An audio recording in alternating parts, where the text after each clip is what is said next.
Hello students, welcome to Gatira classes YouTube channel. હું છું નિશાંત ગતિરા અને આ વિડીયોથી આપણે સ્ટાર્ટ કરવા જઈ રહ્યા છીએ અકાઉન્ટનો ચેપ્ટર 6 પેટા નોંધ, જેને ઇંગ્લિશમાં કહેવાય સબસિડાયરી બુક્સ।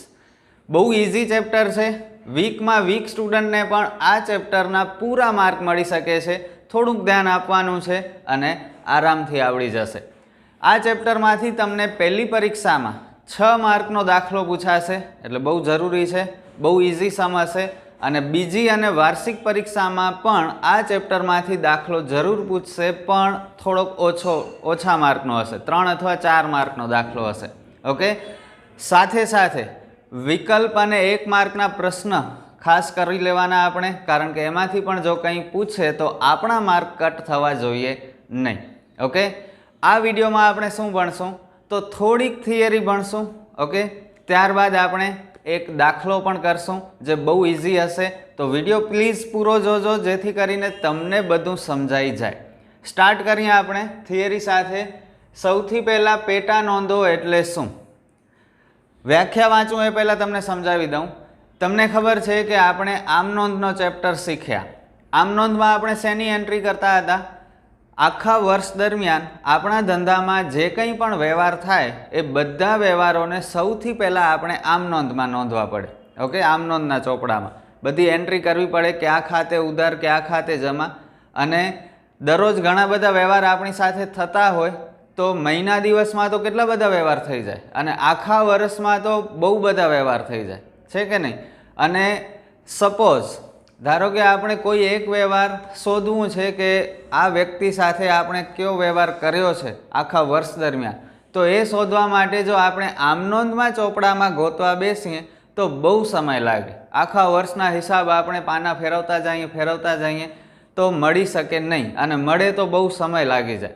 એના માટે પેટા નોંધ બહુ ઉપયોગી થાય આપણને, કારણ કે પેટા નોંધમાં એક જ પ્રકારના વ્યવહારોને એક જ જગ્યાએ નોંધવામાં આવે છે, જેથી કરીને આપણે જે કંઈ પણ વ્યવહાર શોધવું હોય તો એ તરત જ આપણને મળી જાય। 1 સેકન્ડમાં આપણને કોઈ પણ માહિતી મળી જાય। આખા વર્ષ દરમિયાન થયેલ કોઈ પણ વ્યવહાર આપણે ઇઝીલી શોધી શકીએ। તો પેટા નોંધનો એ ફાયદો છે અને બહુ સિમ્પલ પણ છે। વ્યાખ્યા શું છે એ આપણે જોઈએ। એક જ પ્રકારના વારંવાર થતા વ્યવહારો નોંધવા માટે આમ નોંધના ચોપડાની વર્ગીકૃત નોંધો એટલે પેટા નોંધ। એક જ પ્રકારના વારંવાર થતા વ્યવહારો માટે આમ નોંધના ચોપડાની વર્ગીકૃત નોંધ, આમ નોંધનો જે ચોપડો હોય એનું વર્ગીકરણ કરી નાખવાનું। ખરીદ નોંધ, વેચાણ નોંધ, ખરીદ પરત નોંધ, વેચાણ પરત નોંધ, રોકડ મેળ। ઓકે, હુંડીના વ્યવહાર હોય તો એના અલગ ખાતા બનાવી નાખવાના। સિમ્પલ છે। તો વર્ગીકૃત નોંધ જે કરીએ આમ નોંધના ચોપડાની એને પેટા નોંધ કહેવાય। 1 માર્કમાં પૂછી શકે છે આ વ્યાખ્યા। ઓકે, નેક્સ્ટ ક્વેશ્ચન તમને એમ પૂછશે કે પેટા નોંધના પ્રકાર કેટલા છે, કયા કયા? ઓકે, તો પેટા નોંધના કુલ 4 પ્રકાર છે। આપણે માત્ર આ 4 જ નામ યાદ રાખવાના છે, આ નીચેવાળું નથી યાદ રાખવાનું, આ સમજાવવા માટે છે। પેટા નોંધના 4 પ્રકાર છે: રોકડ મેળ, માલ અંગેની પેટા નોંધો, હુંડી અંગેની પેટા નોંધો અને ખાસ આમ નોંધ। રોકડ મેળમાં માત્ર રોકડ વ્યવહારની જ નોંધ થાય, અન્ય કોઈ ઉધાર વ્યવહારની નોંધ થાય નહીં, માત્ર રોકડ વ્યવહાર। માલ અંગેની પેટા નોંધો જે આપણે આ ચેપ્ટરમાં શીખવાનું છે, આપણે આ ચેપ્ટરમાં માત્ર આ જ એક પોઈન્ટ શીખવાનો છે। આ 4 પ્રકાર માલ અંગેની પેટા નોંધના પ્રકાર શીખવાના છે। સૌથી પહેલાં ખરીદ નોંધ, ત્યારબાદ વેચાણ નોંધ, ખરીદ પરત નોંધ અને વેચાણ પરત નોંધ। બસ આટલું જ આપણે આ ચેપ્ટરમાં શીખવાનું છે, આ કંઈ પણ શીખવાનું નથી। ઓકે, તો શું આવશે જુઓ, માલ અંગેની પેટા નોંધમાં આ 4 પ્રકારની પેટા નોંધ બનાવવી પડશે। સૌથી પહેલાં ખરીદ નોંધ, ખરીદ નોંધમાં માત્ર ખરીદીના વ્યવહાર લખાય। વેચાણ નોંધમાં માત્ર વેચાણના વ્યવહાર લખાય। ખરીદ પરત નોંધમાં ખરીદ પરતના વ્યવહાર અને વેચાણ પરત નોંધમાં વેચાણ પરતના વ્યવહાર। પણ આ બધામાં માત્ર એ જ વ્યવહાર લખાય જે ઉધાર વ્યવહાર હોય। રોકડ વ્યવહારની નોંધ આ ચેપ્ટરમાં ક્યાંય પણ થશે નહીં, ખાસ યાદ રાખજો। શા માટે નહીં થાય? હમણાં જ મેં કહ્યું, રોકડ વ્યવહારની નોંધ ક્યાં થાય? રોકડ મેળમાં થાય। એટલે આ ચેપ્ટરમાં જે આ 4 વસ્તુ આપણે બનાવશું એ બધામાં માત્ર ઉધાર વ્યવહારની જ નોંધ થશે, અને એ પણ માલ અંગેના વ્યવહાર. ધારો કે આપણે ફર્નિચર ઉધાર ખરીદ્યું કોઈ વ્યક્તિ પાસેથી, તો એની નોંધ નહીં થાય. માત્ર માલ અંગેના ઉધાર વ્યવહારની જ નોંધ આપણે આ ચેપ્ટરમાં કરવી પડશે. ક્લિયર? ચલો હવે આપણે સીધો સ્વાધ્યાય શરૂ કરીએ. સ્વાધ્યાયમાં સૌથી પહેલાં દાખલા નંબર 4 આપણે શીખવાના છીએ, જેમાં આપણે ખરીદ નોંધ બનાવવાની છે. ખરીદ નોંધના 2 પ્રકાર પડે. સૌથી પહેલો પ્રકાર સાદી ખરીદ નોંધ, જે આપણે આ દાખલામાં શીખવાના છીએ, અને બીજો પ્રકાર છે ખાનાવાળી ખરીદ નોંધ. એના વળી 2 પ્રકારના ખાના હોય. એક હોય માલના પ્રકાર અંગેના ખાના, એટલે કે આપણે જુદા જુદા પ્રકારના માલની ખરીદી કરતા હોઈએ તો એ બધા પ્રકારના માલના અલગ ખાના બનાવાય. અને બીજો છે માલ અને ખર્ચના ખાનાવાળી ખરીદ નોંધ, જે આપણે સમ્સ કરવાના જ છે આગળ જતાં, ત્યારે ડિટેલમાં સમજાવીશ. અત્યારે આપણે સાદી ખરીદ નોંધ શીખવાની છે, અને સાદી ખરીદ નોંધનો ફોર્મેટ આવી રીતે છે. 5 ખાનાવાળો કોષ્ટક બનશે. સૌથી પહેલો તારીખનો ખાનો, વેપારીનું નામ, આવક ભરતીયા નંબર એટલે કે બિલ નંબર, ત્યારબાદ ખાતાવહી પાના નંબર અને રકમ. ખાતાવહી પાના નંબરમાં આ ચેપ્ટરમાં પણ આપણે કંઈ જ લખવાનું નથી. આમનોંધમાં પણ આપણે કંઈ નહોતા લખતા, ખ્યાલ છે ને? તો અહીં પણ કંઈ નહીં લખાય. વ્યવહારમાં જો બિલ નંબર આપેલું હશે તો આપણે આવક ભરતીયા નંબરમાં લખશું, નહીંતર નહીં લખીએ. ક્લિયર? ખરીદ નોંધનું બીજું નામ છે જમા નોંધ. 1 માર્કમાં તમને પૂછી શકે ખરીદ નોંધને ખાલી જગ્યા નામથી પણ ઓળખવામાં આવે છે, તો જમા નોંધ. આ યાદ રાખજો. હવે આપણે સ્ટાર્ટ કરીએ. સ્ક્રીન ઉપર તમે જોઈ શકો છો સૂચના. નીચે આપેલા વ્યવહારો પરથી શ્રી સુરેશના ચોપડામાં ખરીદ નોંધ તૈયાર કરો.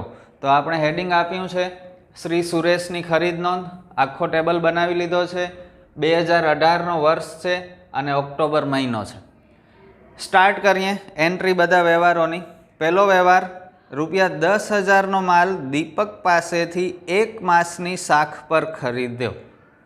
દીપક પાસેથી 1 મહિનાની શાખ ઉપર માલ ખરીદ્યો છે. યાદ રાખજો, આપણે માત્ર ઉધાર ખરીદીના વ્યવહાર નોંધવાના છે. ખરીદ નોંધ છે એટલે માત્ર ખરીદીના વ્યવહાર આવશે, વેચાણના વ્યવહાર લખવાના નથી. અને જે લખશું તે ઉધાર વ્યવહારની એન્ટ્રી કરશું, અને એ પણ માલની ખરીદી. તો અહીં આપણે માલ ખરીદ્યો છે દીપક પાસેથી, ઉધાર ખરીદ્યો છે એટલે નોંધ થશે. દીપક ખાતે કેટલું સિમ્પલ છે તમે જોઈ શકો છો, ₹10,000. બિલ નંબર નથી આપેલા તો આપણે કંઈ લખશું નહીં, બસ પૂરું. નેક્સ્ટ ટ્રાન્ઝેક્શન 3 તારીખ, ₹20,000નો માલ સરદાર સ્ટોર્સમાંથી 10% વેપારી વટાવે ખરીદ્યો, ભરતીયા નંબર 116. હવે તમે વાંચીને મને કહો કે રોકડ વ્યવહાર છે કે ઉધાર વ્યવહાર? રોકડ વ્યવહાર હશે તો નોંધ નહીં થાય, ઉધાર વ્યવહાર હશે તો નોંધ કરશું. સરદાર સ્ટોર્સમાંથી 10% વેપારી વટાવે માલ ખરીદ્યો છે. રૂપિયા ચૂકવ્યા એવું કંઈ કહ્યું નથી. વ્યક્તિનું નામ છે સરદાર સ્ટોર્સ એટલે ઉધાર વ્યવહાર છે અને નોંધ થશે. તો સરદાર સ્ટોર્સ ખાતે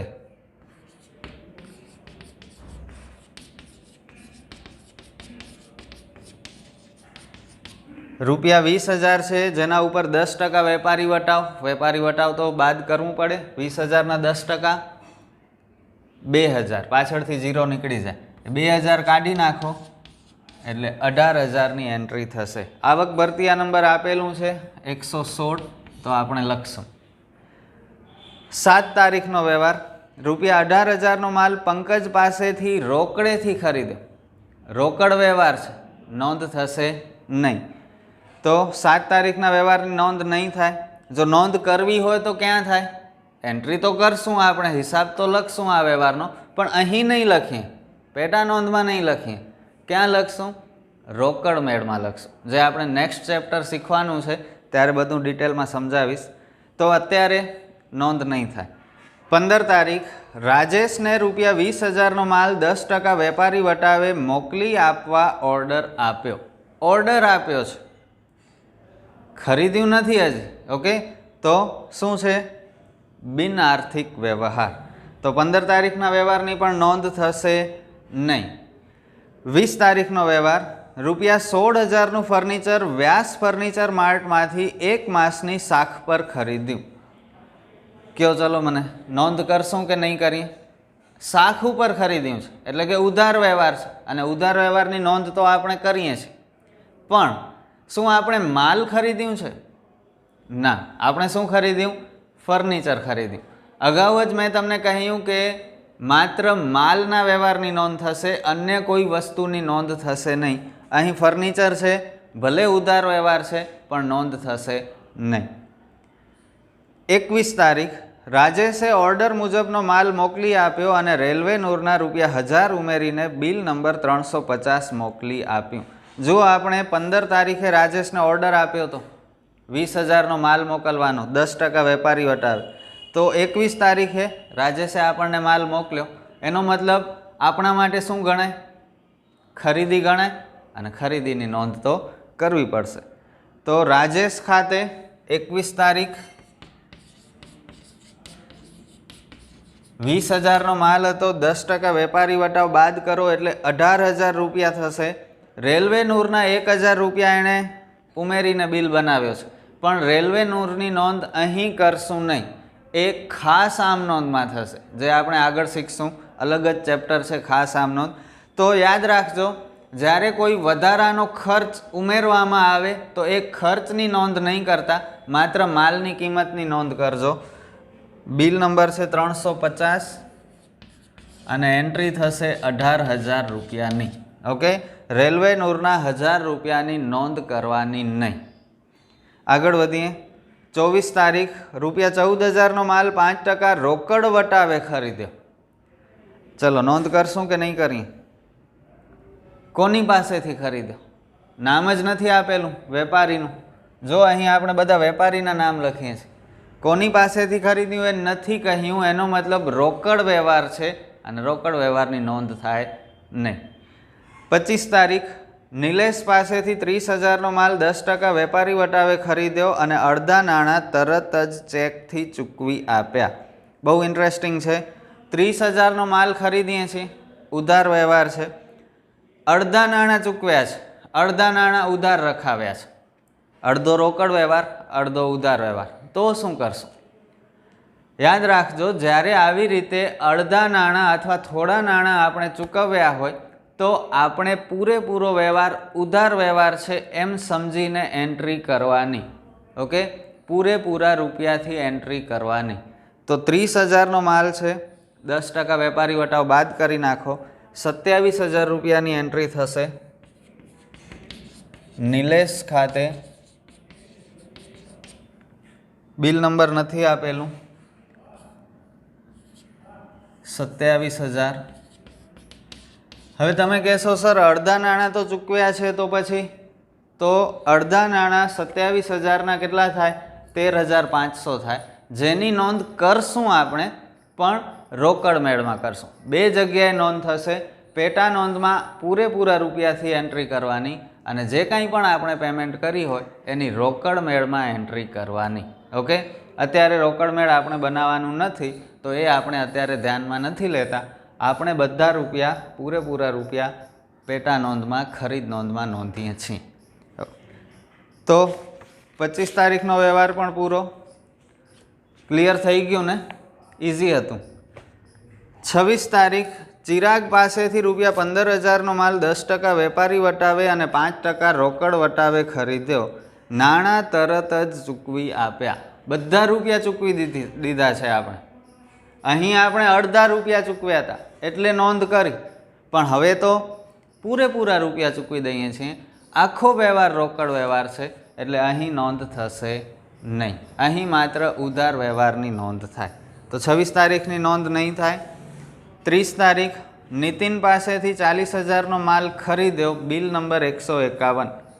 ઉધાર વ્યવહાર છે, પેમેન્ટ કરી નથી, કરી હોય તો લખેલું હોય, તો ઉધાર વ્યવહાર છે, નોંધ કરવી પડશે. નીતિન ખાતે બિલ નંબર 151, ₹40,000 પૂરા, વેપારી વટાવ નથી. તો બસ સમ ઓવર. હવે ટોટલ કરી લઈએ આપણે.